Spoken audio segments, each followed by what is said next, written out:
This is a learning short with Detective Sergeant McCann from the Montreal Police Service. Detective Sergeant McCann has been with Montreal Police Service for about 20 years. And he's been exposed to so many different types of investigations. And we've been chatting recently about a jewelry investigation that he was involved in. And it was really interesting. And he's agreed to share some of the details with us about it. So, Detective McCann, can you give some background about this investigation that had jewelry related to it? Yes. Well, first of all, I'm thanking you for having me over and be able to share some of these files. It's always interesting to be able to share things that we've done and we've had a certain success doing. This file in particular, it's a grow up organization for grow up for marijuana in houses in our community. It's just that it's always they have a way of doing family things. So you have the family related story.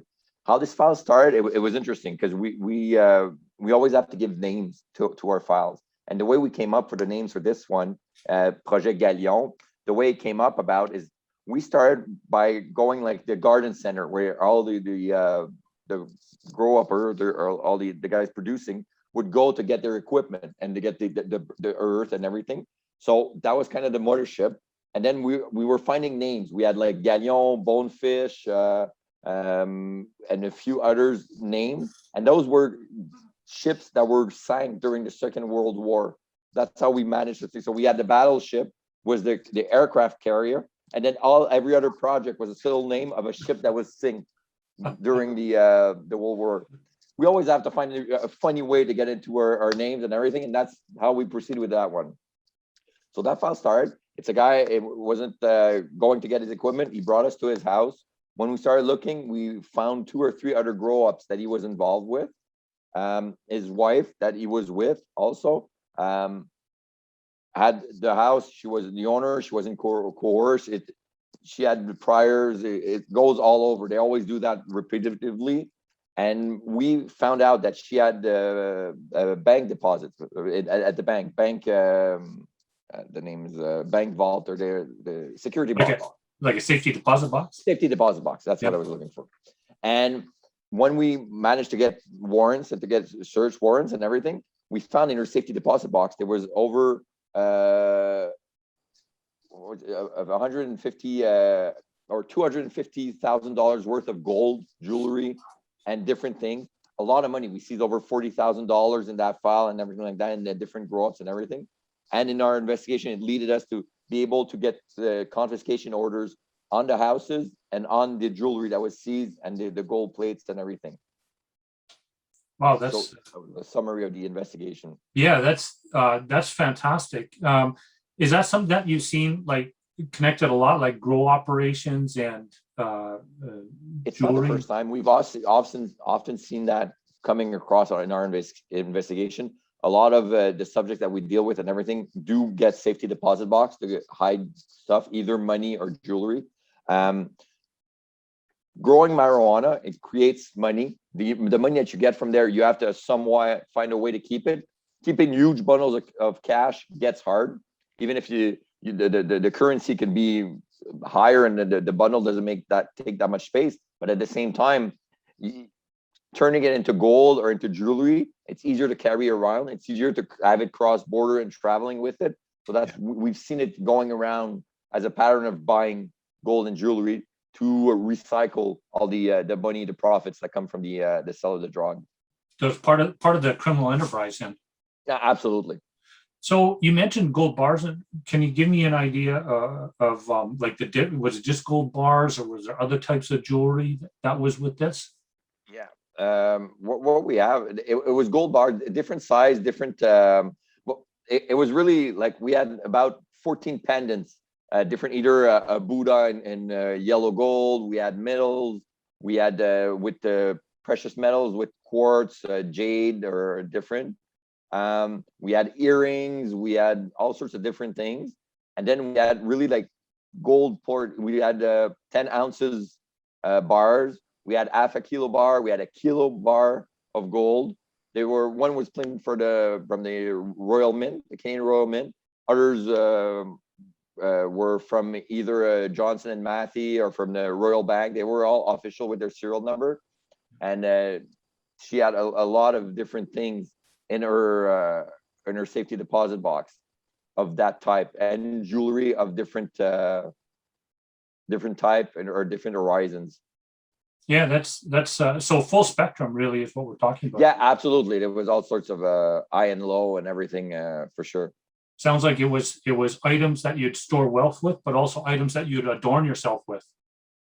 Exactly, for sure. Yeah. Exactly. So some things were jewelry that she would probably buy for herself or to keep or everything like that. The rest were gold that, guess gold's going to take value. So they had really plated and to make sure that they would to have, if they would need further down the line or anything, they could resell it. And there's the thing is, with pure gold, you don't have to pay taxes on pure gold, only if it's recycled gold. That's a scheme we've been seeing also in the different areas. So what they would do is with the pure gold, you don't have, you buy it, you can keep it, and you don't have to pay the taxes off of it. And so it's all that refining that process that we can see all the way through. That's we saw in that investigation that their profits were going to there. And in that organization, it was even worse because the brother, the person we were that was one of their target, he was a real estate agent. And what he was doing at the same time is when they were doing grow ups and either they were getting caught by the police or whatever, they would renovate it just to mask it, and he was reselling it. So they would get more money by reselling one after another, and then at the same time going for that. So that's a fantastic lead into my next question. So I was going to ask you, like, so how are they weaving all this jewelry and stuff into their criminal organization? And you talked about having a need to get rid of all this cash and put it into something else. So is that sort of fundamentally what the utilization is for laundering the proceeds of crime? Yeah, absolutely. Well, we see it easily on our in our investigation is that the grow ups of marijuana and the dealing of marijuana generates a lot of cash business. Okay, so to a certain degree, we see in our organization money is spent to either pay the mortgages of the house. We see the money deposited, but because of the CANAF, where you have a limit of $10,000, where you can't have more than that deposit in your bank accounts before raising red flags and everything. So after you can do a little bit to pay the mortgage, to pay different things, you have to recycle it. And when you go with gold, when you buy gold or jewelry and you don't pay the taxes, or if it's pure and everything like that, that's the way to use all your money and to recuperate it and have an asset to keep. And you can hide easily in a safety deposit box or anywhere else to be able to recycle your money. And let's say 10 years from now, you resell it, nobody's going to try or look or find for the trace of it and everything. So it makes it harder because the bank only keep like the records for 7 years. So it makes our work much harder to try to follow through with all those assets or those minerals with gold and jewelry and everything to follow through. After a while, they say, oh, it's easy to say, oh, but no, it's been family jewelry that's been in my family for so many years and everything. So it has nothing to do with it. When you know that they don't declare, they don't have enough revenues to be able to justify that much of an amount of money. Because in that file in particular, the lady that was our subject was declaring maybe between $12,000 and $20,000 a year, and we found for $250,000 worth of gold. Yeah. So it doesn't compute, it doesn't relate. And her brother was in the reselling, so you make profits on selling the houses and everything like that. So that money, at some point, you have to put it somewhere, and you don't want to leave too many traces in the banking state, in the banking organization or the banking system. So you go there. Nowadays, there's the gold asset, the precious metal is still one thing. And on the other side, you have like the cryptocurrencies or everything it's starting to be a thing where you can hide your money.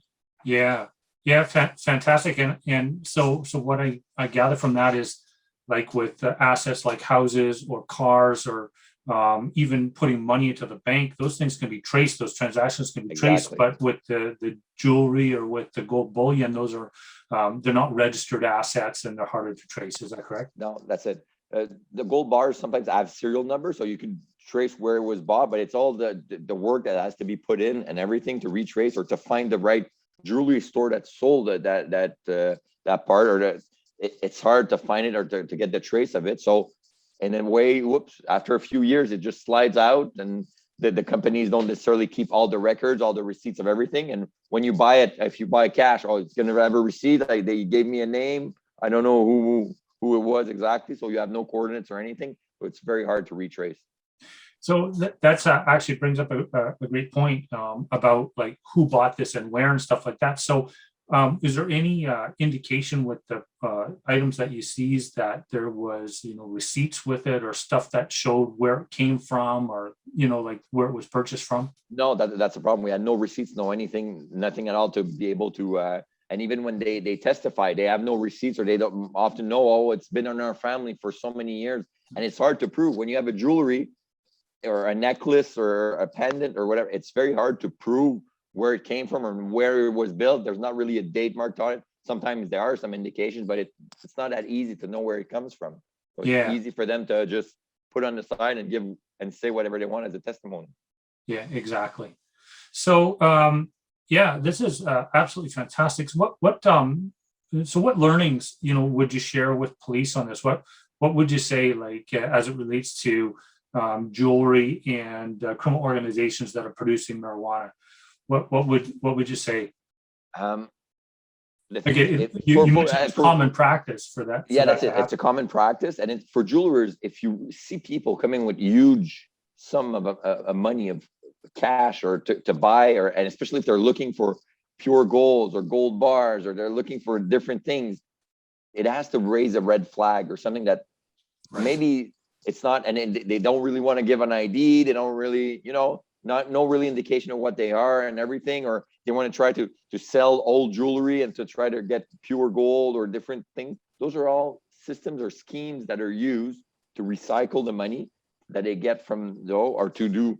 It's either a fraud system or to evade taxes or whichever. And so they give you unpure gold, which it is taxable, and then they transform into pure. They buy pure gold, which is not taxable. So you can get like a 20 or 40% average on it. So that's how you make your money, and they give you a ball. So for a jeweler, if you have somebody or a client that's coming and wants to buy huge amount of jewelry or of something that's a high value and absolutely wants to pay cash or doesn't want to give too much info, it has to raise a flag that where does that come from? Do I really want to get involved in that? Yes, the money's good for sure, but at the same time, is it really worth it, or is it really Yeah, exactly. So that's the whole endpoint right there, isn't it?